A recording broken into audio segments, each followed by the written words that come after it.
Une fabuleuse femme de ménage. Une aventure de Mademoiselle Charlotte chez Folio Cadet. Alexia et ses copains sont furieux. On a démoli leur paradis, le skatepark, pour construire un méga centre culturel ultra chic. Le jour de son inauguration, les 3 skateurs renversent le buffet, disparaissent sans crier gare et finissent par trouver un refuge. Dans le sous-sol du bâtiment, leur route croise alors celle de Mademoiselle Charlotte, la nouvelle femme de ménage. Retrouvez Mademoiselle Charlotte, la fabuleuse femme de ménage. Son spleen est contagieux.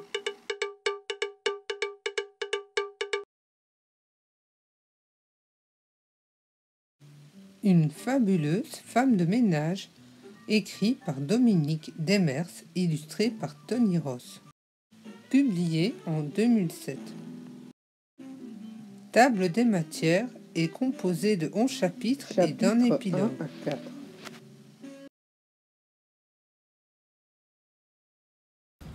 Chapitre 1. 63,63 €.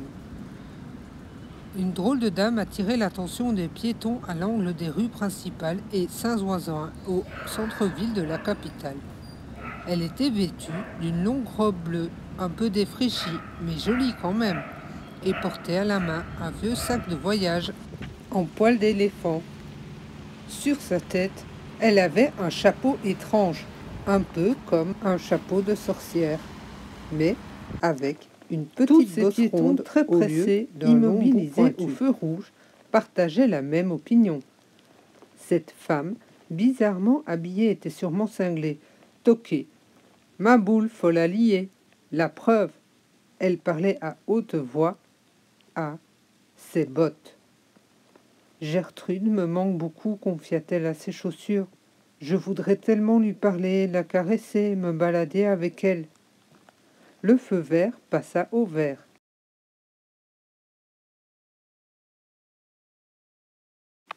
Les piétons s'empressèrent de traverser la rue pour courir vers le bâtiment où ils travaillaient, oubliant derrière eux l'étrange dame qui semblait encore occupée à discuter avec ses pieds. Nullement troublée, Mademoiselle Charlotte resta seule sur son petit bout de trottoir. « Bon, c'est décidé, je vais la chercher, » déclara-t-elle joyeusement. « Mais avant, je dois absolument économiser 63,63 €. Satisfaite, Mademoiselle Charlotte traversa la rue d'un pas vif, déclenchant automatiquement un extraordinaire concert de klaxons, de crissements de pneus et d'injures salées.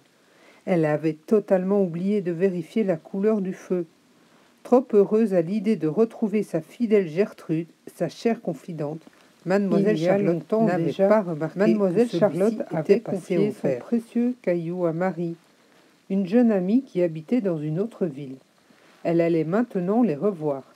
Enfin, mais elle devait se trouver un nouvel emploi et économiser le prix du billet de bus, 63,63 €. Eh ben... Chapitre 2. Des météorites à roulettes. « Calme-toi, le pognon !» murmura Alexia en posant une main sur le bras de son ami qui s'agitait de plus en plus.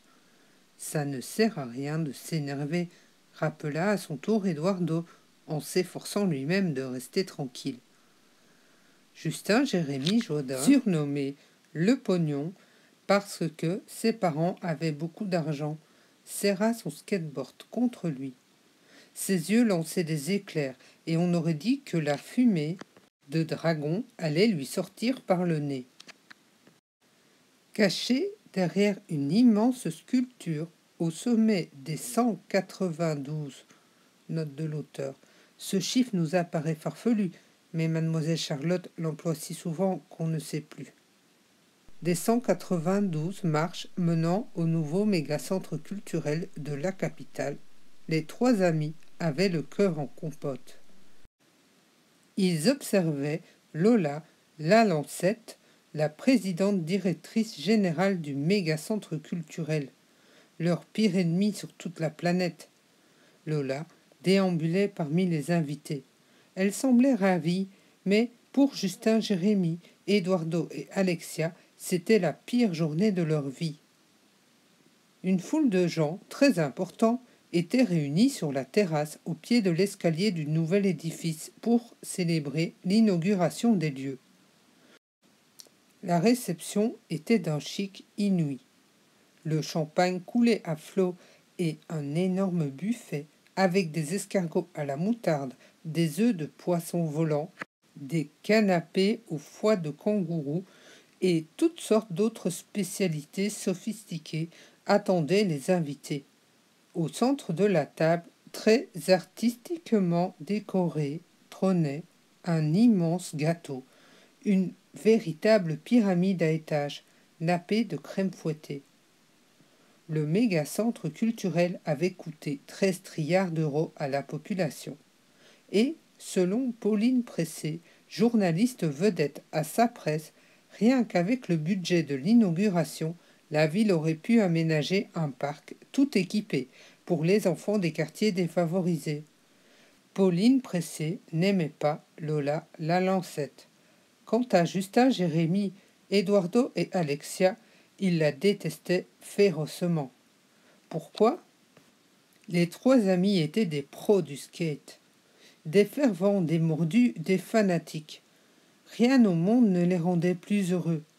Autrefois, ils s'entraînaient tous les jours à l'Extase, un skatepark couvert fabuleux avec des sauts, des rampes, des balls, des circuits à obstacles. C'est à l'Extase qu'Alexia avait réussi ses premières acrobaties.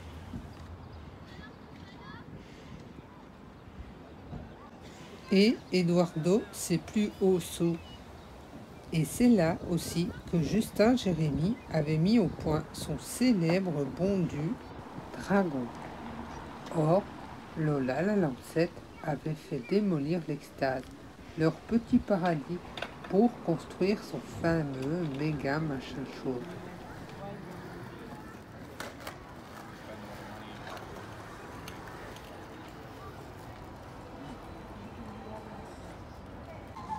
Depuis que leur skatepark n'existait plus, les trois amis s'ennuyaient à mourir.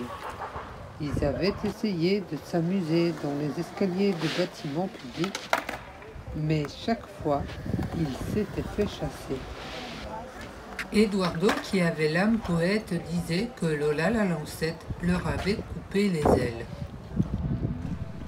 Ils avaient imaginé 1000 vengeances, des trucs affreux pour punir l'abominable directrice, mais à chaque fois, ils finissaient par renoncer. Tous ces plans ne réussiraient qu'à les mettre dans le pétrin. Mademoiselle Bulle avait un rêve un peu spécial. Pour une bulle, que la terre c'est peu banal. Mademoiselle Bulle, comme sur le mur, Soudain, le silence se fit. Le ministre de la Culture, l'honorable Brice de Tête, s'avançait vers Lola la Lancette pour lui remettre les ciseaux en or qui devraient servir à couper un immense ruban installé au sommet des 192 marches. Une fois le ruban coupé, le nouveau méga-centre culturel serait officiellement inauguré. Lola la Lancette prit le temps de sourire en regardant les photographes. « Vive le nouveau méga-centre culturel !» déclara-t-elle triomphante. À ces mots, Justin, Jérémy, Eduardo et Alexia, Lola la Lancette, de révolte, commença à gravir l'escalier sous le crépitement des appareils photo. Mais, au moment où elle posait le pied sur la 5e marche, le ruban se déchira brusquement et 3 météorites à roulettes dévalèrent les 192 marches à toute vitesse. 10 secondes plus tard, les météorites percutaient l'immense buffet. Lola, la Lancette, reçut alors en rafale une pluie d'escargots sur la tête, une grêle d'œufs de poisson sur les joues, de grosses mottes de crème fouettée dans le cou et du coulis d'asperges un peu partout. C'est ainsi qu'elle apparut au journal télévisé transmis en direct.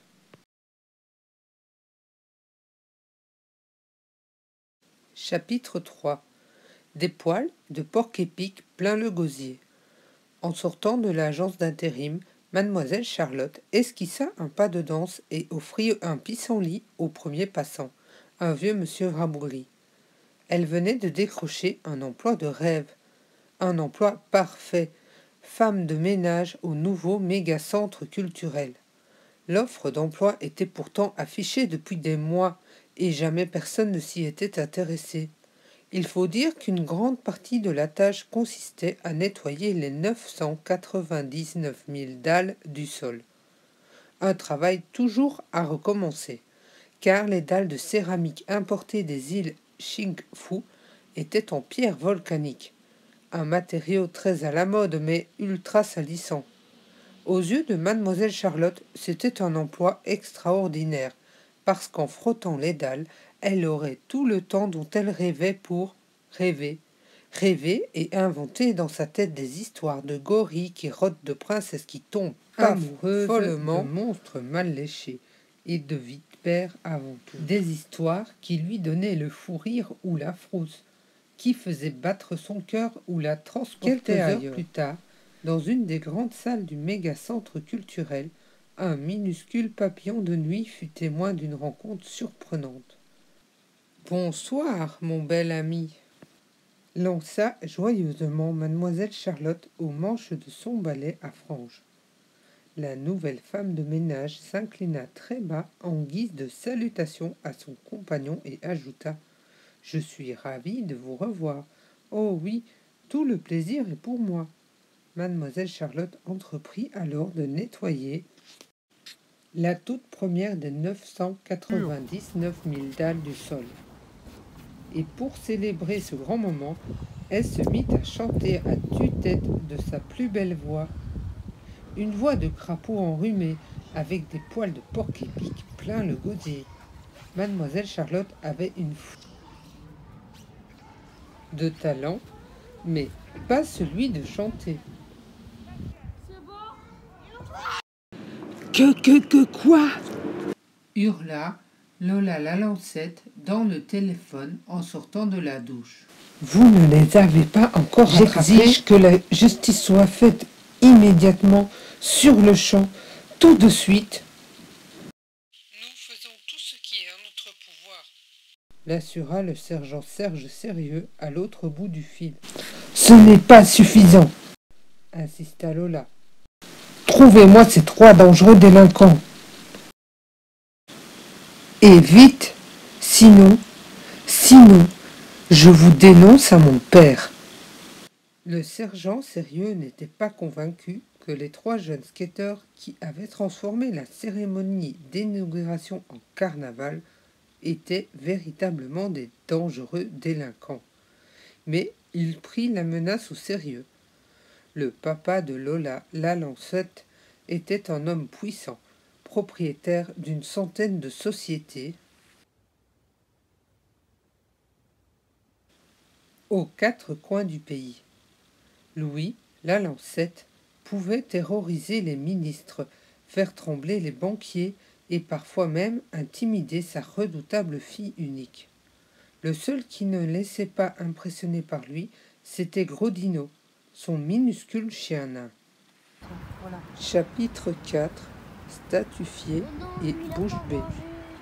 Justin Jérémy s'était élancé le premier, suivi de ses 2 amis. 192 marches d'escalier en skate. Ils avaient atteint des records de vitesse. Personne n'avait été blessé, mais le buffet avait été saccagé et une armée d'agents de sécurité s'était lancée à leur poursuite. Justin Jérémy, Eduardo et Alexia avaient fui vers l'arrière de l'édifice. Malheureusement, la cour était sans issue. C'est alors qu'Alexia avait remarqué une trappe dans le mur, une grille d'aération. Mal fixée. Quelle chance! En se faufilant dans le trou, ils avaient finalement trouvé refuge dans le sous-sol même de l'édifice qu'ils détestaient tant.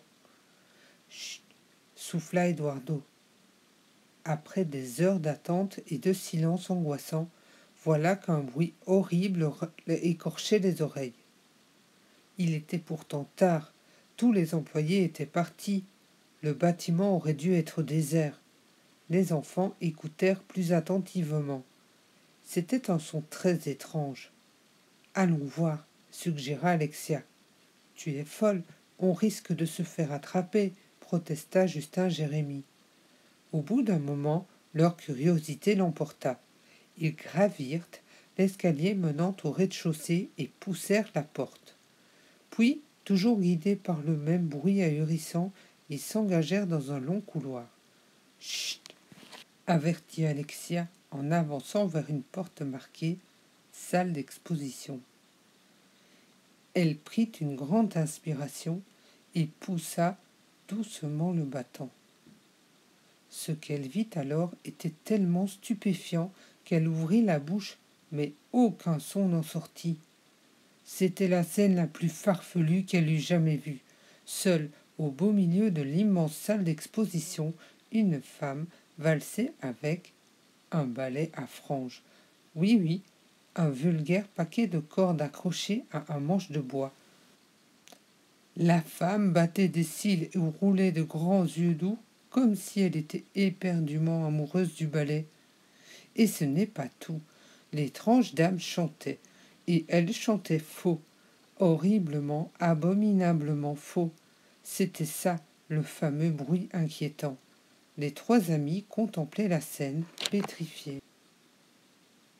Soudain, mademoiselle Charlotte arrêta de chanter et de danser. Les trois amis crurent que la mascarade était finie. Mais non, mademoiselle Charlotte caressa tendrement les longs poils du balai comme si c'était la plus merveilleuse chevelure qu'on puisse imaginer, et elle lui murmura à l'oreille. Enfin, elle lui murmura tout court. Timothée, mon bel amour adoré, mon étoile, mon astre, ma galaxie, je suis aux anges et mon cœur déborde de bonheur. Puis, mademoiselle Charlotte ouvrit les yeux. Elle semblait un peu perdue, comme si elle revenait d'un long voyage. Lorsqu'elle découvrit Justin Jérémie, Eduardo et Alexia, un vaste sourire illumina son visage. « Joyeux Noël. Non, pardon. Bonjour, bienvenue. Je suis enchantée de vous rencontrer, » déclara-t-elle en faisant la révérence, comme s'ils étaient des gens très nobles et très importants. Alexia était sous le choc. Eduardo avait l'impression de rêver. Dans un effort pour rompre le charme, Justin Jérémie demanda d'un ton impertinent. « Sortez-vous de l'asile ?» Les joues roses et le regard brillant, mademoiselle Charlotte ne sembla même pas l'entendre. Elle s'approcha et se mit à observer Justin Jérémie très attentivement, comme si c'était lui l'extraterrestre. Puis elle examina Alexia et Eduardo avec le même intérêt.